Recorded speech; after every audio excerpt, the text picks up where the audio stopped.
Então, passo a palavra aqui ao mascote. Fique à vontade.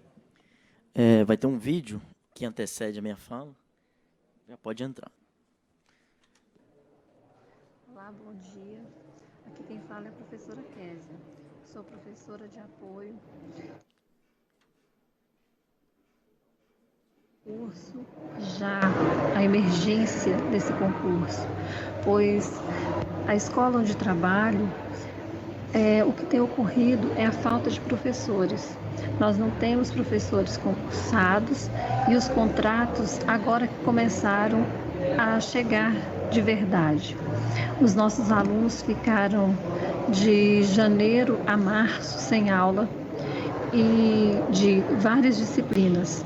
E até mesmo agora em abril é que contratou-se alguns professores, ficando esses alunos tendo aulas com professores de apoio que não são, os professores da área, e esses professores, eles são contratados para ser apoio e não professores regentes. Eles iam para a sala sem planejamento e ficavam nas salas apenas para cumprir uma tabela, para cumprir um momento.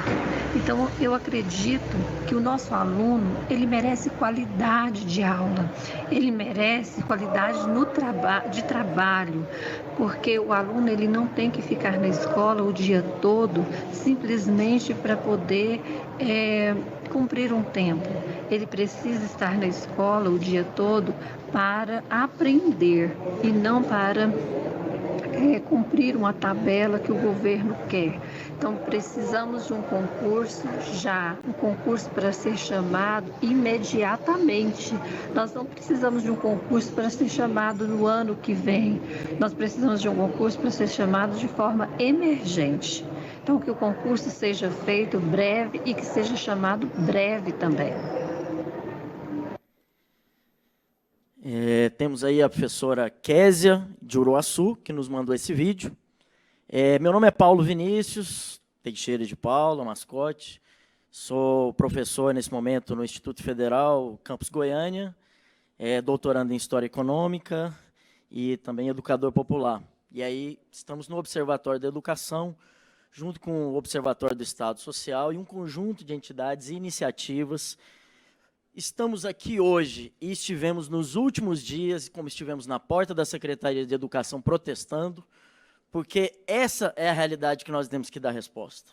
O nosso compromisso com as nossas pesquisas e os números que nós chegamos não são por outro motivo, senão para dizer ao Estado que ele não pode fazer concurso como queira, ignorar a necessidade de administrativos, ignorar a necessidade do déficit e tirar um número da cabeça sem dialogar com a comunidade. O nosso papel aqui hoje, eu lhe parabenizo, deputado Carlos Cabral, é ir contra a corrente, porque se for para reproduzir o que a Secretaria de Educação já está falando, não precisava de universidade, não precisava de sindicato e não precisava de deputado. E é por isso que nós estamos aqui, e é por isso que nós recebemos mais de 50 vídeos como esses, que nos pediram para não divulgar com medo de serem perseguidos, que essa é a realidade de contratos provisórios dentro das escolas. Então, essa mesma Secretaria de Educação nos encaminhou ao Observatório da Educação negativas de se reunir conosco quando fomos à porta da Secretaria.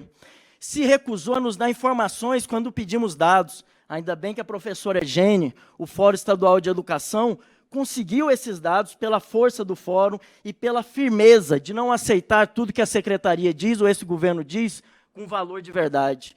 O que nós estamos falando desses relatos é o fim da autonomia didática, política e pedagógica de um professor dentro de sala de aula. É o mais valioso que nós, professores, já conquistamos em toda a nossa trajetória. Nós perdemos muita coisa enquanto professores.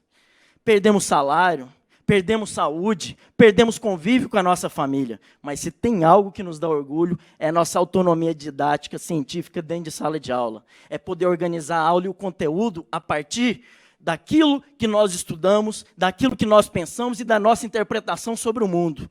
E o contrato, ele perde justamente isso. Ele sequer pode fazer um debate sobre a ditadura militar no Brasil, porque ele pode ser perseguido. Numa subsecretaria, na hora de fazer a seleção no interior, a voz do político A ou B vai ser ouvida para a contratação dele ou não. Então, nós não podemos nos dar ao luxo de normalizar esse tipo de situação. Precisamos acabar com o que ocorreu lá em Rio Verde. Professor, um agrônomo dá aula de sociologia em Rio Verde. Quem gostaria de seus filhos, como a professora acabou de falar, chega na escola 3 meses sem ter aula de física, 2 meses sem matemática, 3 anos pegando aula com agrônomo de sociologia. E isso nós estamos falando de um Estado que de 2017 a 2021, porque os dados são muito bem-vindos na nossa luta política, porque o nosso compromisso é com a verdade e com a ciência, e é a partir delas que nós vamos embasar nossas opiniões. De 2017 a 2021, o Estado de Goiás teve 30% no aumento da sua receita. O Estado de Goiás está entre os maiores PIBs do país, não está? O agronegócio não bate recorde atrás do outro, e estamos entre os 10 piores salários de professores do país. Enquanto estados como o Maranhão, que tem um PIB muito abaixo de Goiás, estão entre os melhores salários. Então, é isso que o governador tem que explicar, isso que a Secretaria de Educação tem que explicar, e isso que nós temos que cobrar e temos que nos posicionar. Nesse sentido, as negativas da Secretaria de Educação demonstram uma perspectiva de uma arrogância, de uma soberba, que não condiz com o papel de um gestor de Estado. Tivemos um debate na TV UFG, o Observatório da Educação, o Observatório do Estado Social, a secretaria foi chamada, poderia ter o mesmo tempo que nós, se resumiu a mandar uma nota. E o que diz a nota? E a nota é uma resposta às nossas idas ao MP, mas não só, porque nós não confiamos na judicialização da política e da luta social. Nós confiamos na mobilização dos agentes sociais que aqui estão e de outros que ainda iremos mobilizar.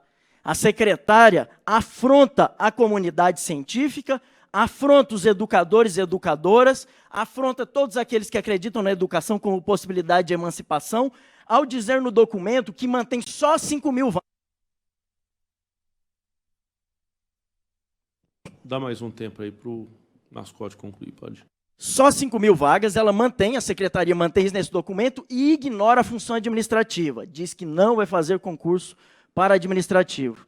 E aí, qual que é o nosso papel frente a isso, deputado? Todos que aqui estão. É dizer não. Eles não têm essa autoridade. Concurso não se tira da cabeça do que eu acordei hoje de manhã e acho que são tantas vagas.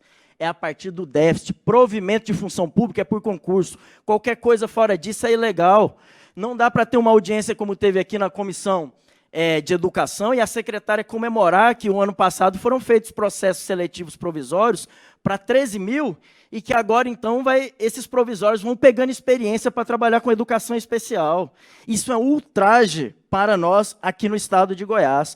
Para trabalhar com educação em unidade socioeducativa, você precisa de um professor especializado, com uma formação específica, porque o que está ocorrendo? Estão mandando professores provisórios para as unidades socioeducativas, para as escolas, eles vão numa semana e voltam na outra, porque não se faz educação dessa maneira. Então, como o nosso povo, nós temos que falar a língua do nosso povo o mais direto possível, não é porque eu sou pesquisador, porque eu faço doutorado na USP, porque nós entendemos que a ciência está ao nosso lado, que eu vou dourar a pílula. Anúncio de concurso sem edital é farsa. Número de vagas sem analisar os dados reais é farsa. Concurso sem administrativo é farsa. E nós não estamos aqui para assinar embaixo de farsa nenhuma. Por isso, vamos continuar lutando. Concurso que não zere o déficit não serve para nós e não vão nos desmobilizar.